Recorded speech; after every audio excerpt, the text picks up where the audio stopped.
Hello everyone, welcome to today's video. After hearing a lot of positive feedback on a video I posted last week where I looked back on my career as a makeup artist that began in 1996, a lot of people mentioning how they loved the nostalgia of it all, and a few people said that they did want to hear more about my early career in the beauty industry. So I was thinking I could do a get ready with me and share with you some of the most jaw-dropping stories I have from working in the beauty industry, working at makeup counters. Now, I didn't just work at makeup counters. A lot of people do ask me about my experience.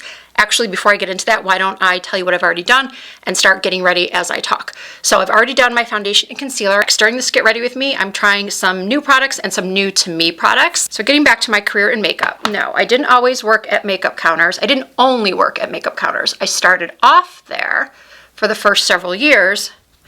Then when I moved from Atlanta back to Michigan, my home state, I decided to go off on my own and do bridal makeup. So after I did bridal makeup for a while, I actually had rented a space in a local salon, and I did that for about a year. And then I saw there was a position available as a counter manager for prescriptives, so I went and worked for them. I loved custom blending. And then after that, when I moved to Las Vegas, I worked for Giorgio Armani. And there were limited counters at the time. This was like 2003, 2004.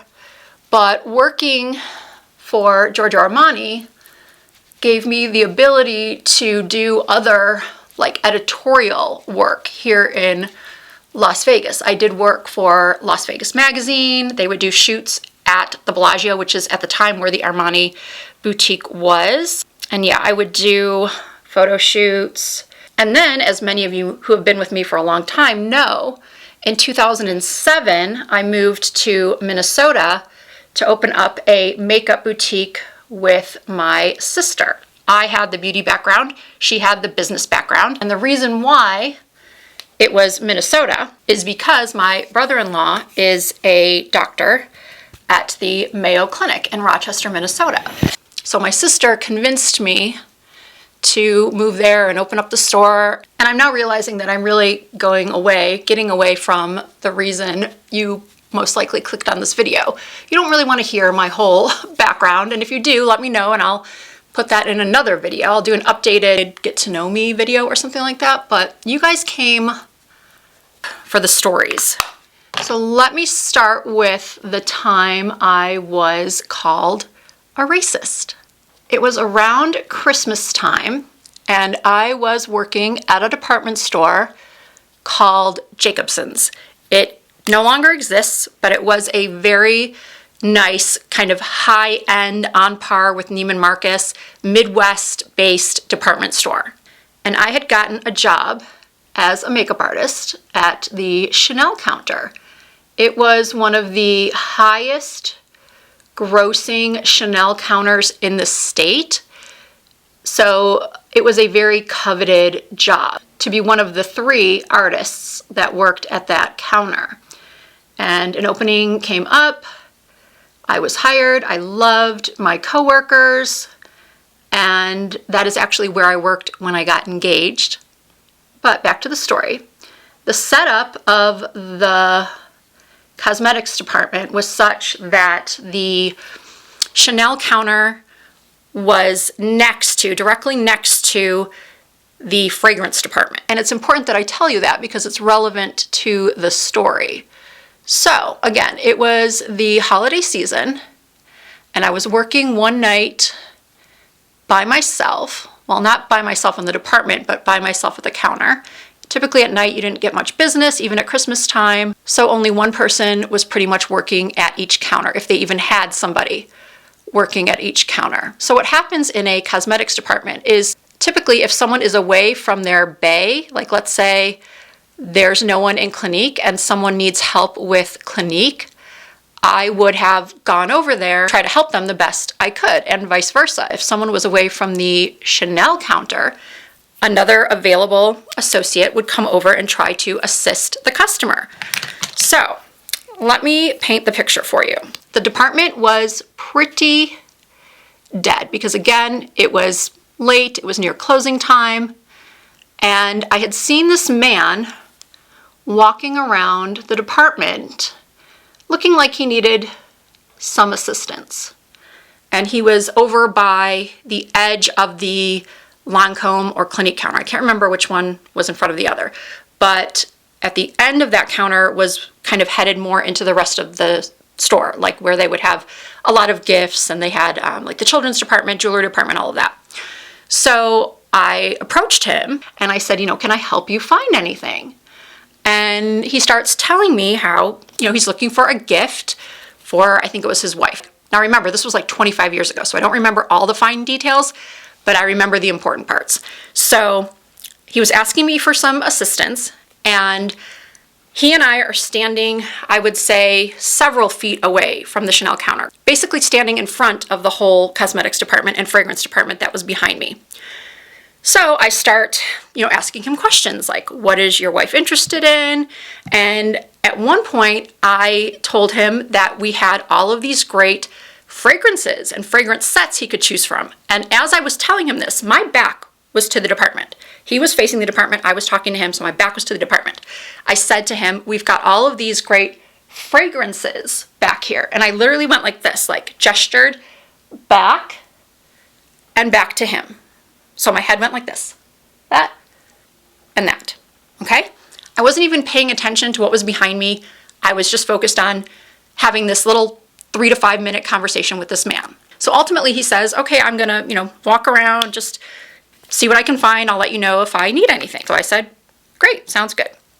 So I head back over to my bay and I see another associate digging through the drawers, and there's a woman standing in front of her on the other side of the counter. She's digging in the drawers, woman's on the other side of the counter, and I walk over and I say, hey, can I help you find anything? Speaking to the associate. Since it was not her brand, she didn't, she wouldn't know where to find things.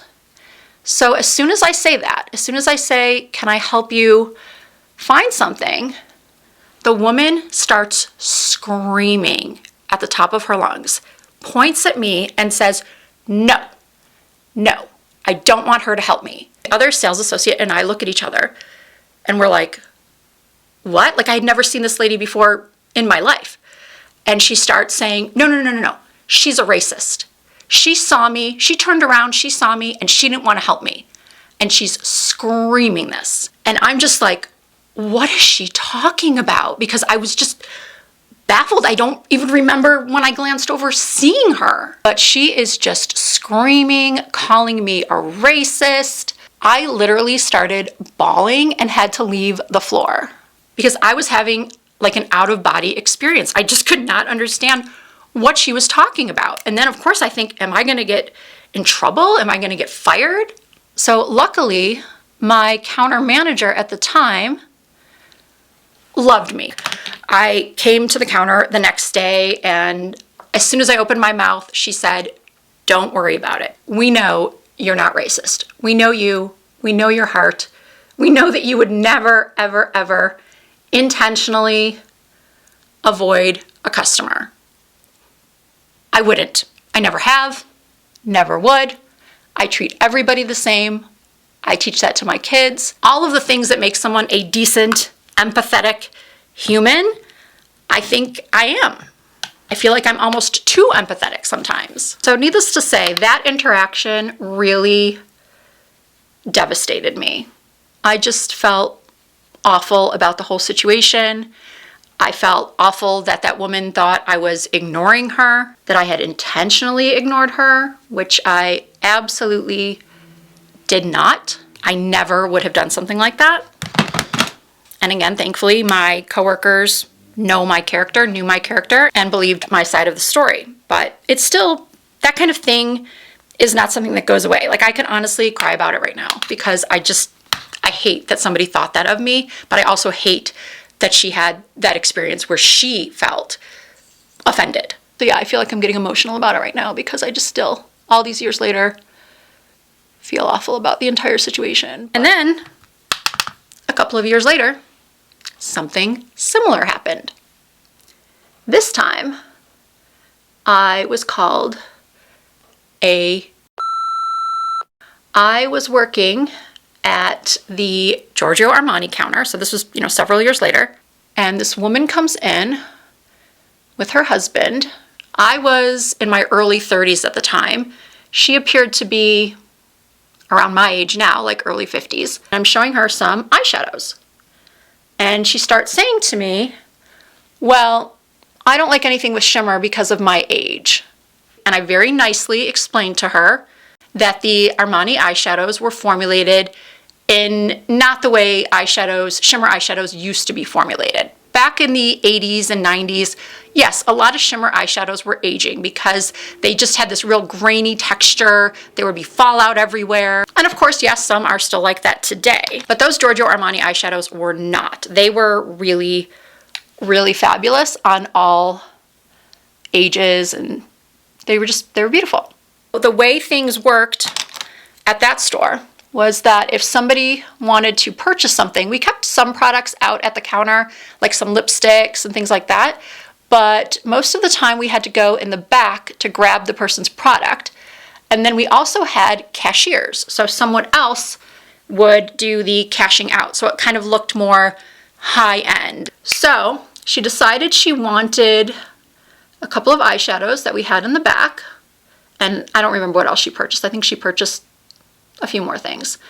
And the whole time I was working with her, I could tell she was a little testy, like she didn't like that I was kind of clarifying to her, or maybe she thought I was pushing the products onto her, but I've never, I know I sound like I'm really defending myself here, but I'm being from the bottom of my heart so truthful. I have never tried to really push products on anyone because I hate that as a consumer. And I think that's one of the reasons why I did so well in my career and was offered so many great jobs over the years, is because people appreciated my honesty. They appreciated my talent as a makeup artist, but also that I didn't try to push products on them. And I try to do that now with my YouTube channel.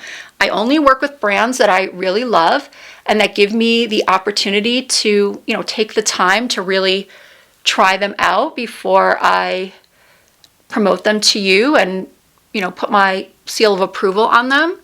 So yeah, it was the same back then. I really didn't see myself as much of a hard sell. So I went to the back to get her stuff, and it was another nighttime situation, so there weren't as many people on the floor or working at the store. So the cashier was not there. Hopefully you can still hear me talk while I'm kind of blocking the microphone with my hand while I'm trying to do eyeliner on camera. So I go in the back, no cashier, so I don't know if I was like struggling to find something, but obviously it was taking me longer than this woman liked, because one of the guys who worked in the men's department comes running into the back, or not running, but kind of storms into the back and says, "Risa, you need to get out there. That woman is pissed." And I was actually standing at the register, just sort of finishing up, packaging her products nicely to put into the bag.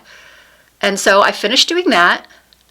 I walk out, I take like 4 or 5 steps out of the door that we had to the back. Her husband's kind of standing towards the back. She walks over to me. I hand her the clipboard and I said, "I just need you to, sign here." And as she's signing, she looks me in the eyes and she says, "My husband told me that I should not even be buying anything from you."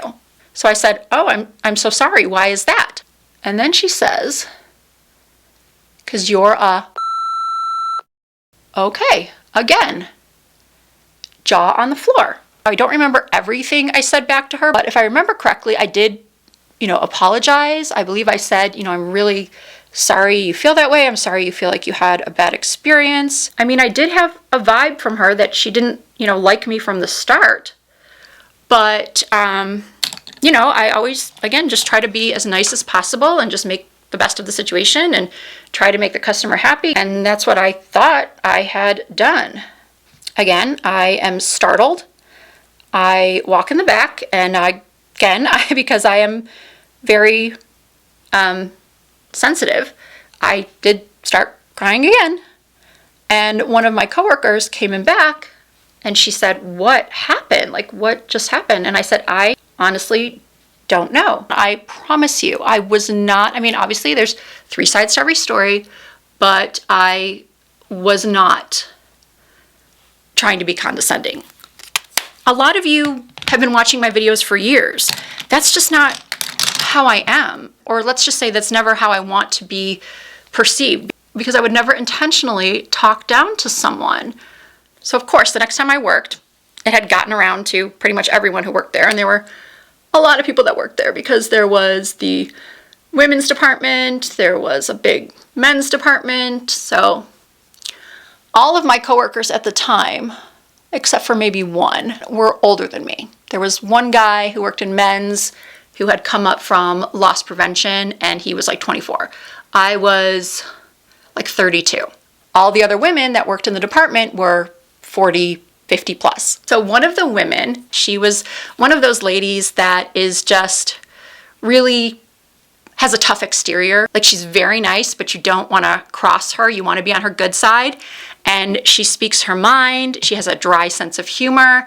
And I just loved her. She was one of my favorite people at the store. So everyone who I worked with could see that I was still rattled by the situation. She says to me, "You're young, you're pretty, you probably look like someone her husband slept with." Now remember, I'm not saying that. She's saying this to me. I'm not saying I agree with it, and I bet you never thought that would come out of my mouth, but that is exactly what happened. That is exactly what she said to me. And who knows, maybe that was the reason. By the way, I'm trying brown mascara for the first time. This is the YSL Lash Clash in brown. I hear so many other influencers talking about it. I thought, I'll try it. Why not? I love Lash Clash. I've just never tried it in the brown. And really, I don't like new mascaras. I feel like they take a couple weeks of being opened before they perform their best. Anyway, those are my 2 like really impactful stories, the ones that have obviously stuck with me. And I've never shared them before because, you know, this is the internet. People can take things the wrong way. They can hear something but then twist it. And we're living in a time of cancel culture. I kind of feel like just by telling these stories, there's the possibility that someone is going to think, "Oh, well, somebody called her a B or racist, so she must be." You know, she's obviously not telling the full story. You and I both know that that's probably what's going to happen. But it's okay. I have faith in the people who have faith in me. And hopefully I've never done anything to lose your trust so that you wouldn't believe my side of the story. Oh my gosh, you guys, it's like 114 degrees outside in Las Vegas right now. My air conditioner is working hard, but I am still roasting. So those are my 2 main horror stories. But I'll share with you some like more lighthearted and fun stories too. I am going to be using Ofra sent over some products. Very nice PR package. So on my eyes I used, gosh, this got so dirty already, the Signature palette in Let Your Heart Guide You. And now I'm going to use this blush palette in Cotton Candy Skies. So let me tell you about my first day working at Giorgio Armani. The Secret Service comes in and says to our manager, President or former President Bill Clinton is going to be coming in, and we need you to basically kick everyone out, all of the shoppers out of the store, so that we can lock the doors while he shops. Bill Clinton comes in, and he is so kind. Now, this is not me getting political. I'm just telling you what happened. And he comes in, and wow, that's pretty. He shakes everyone's hand. He's extremely kind. And the woman, one of the older women who worked in the office, the back office, she was going nuts. She absolutely loved him, and she was almost crying. She was so excited to meet him. So pretty. Ofra has some of the best highlighters. So yeah, that was pretty cool to meet a president on your first day at a new job. So I also met everyone, all of the American Idol judges. Simon Cowell, Randy Jackson at the time, Paula Abdul. Actually, Paula wasn't with them. It was just Randy, Simon, and Ryan Seacrest were there. And the way the store was set up, there was like this wall of mannequins behind glass. And it went not along the full length of the store, but someone could go around and not be seen. There was a lot behind that wall, like the shoe department, and it was a huge store. And we all sort of, when nobody was in the store, we would kind of congregate at the front where people would walk up this ramp and see a bunch of us standing around in our black Armani suits, looking probably a little intimidating now that I think about it. And you know, it's the Bellagio in Las Vegas. We're used to seeing a lot of celebrities. And so the three of them are just kind of walking around. And I come around the corner and I say to, oops, got it on my teeth. I say to my colleagues, quick, somebody bust out singing. And Simon Cowell was coming around the other side at the exact same time. So he 100% heard me say that and looks at me and goes, hilarious. Like he had definitely heard someone say that before and knew I was just trying to be funny, but wasn't really funny. Okay, the look is complete. So I do hope you all enjoyed hearing some of my, I think, pretty jaw-dropping stories from working in retail.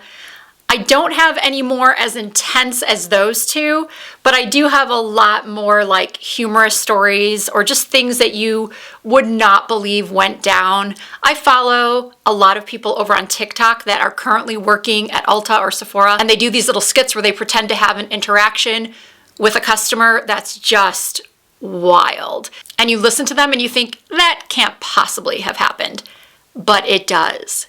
Working retail is something I think everyone should have to do for at least 3 months because it is not easy working with the public. Whether you're a barista at Starbucks, you work at the grocery store, Sephora, at the bank, wherever customer service is involved, you're always going to have just mind-boggling stories. So if you did enjoy this video, found it even a little bit entertaining, I really appreciate you giving it a thumbs up. If you're not already subscribed to my channel, I hope that you will consider doing so. I do post new content at least twice per week. You can also find me on Instagram and Facebook and TikTok under the same username, Risa Does Makeup.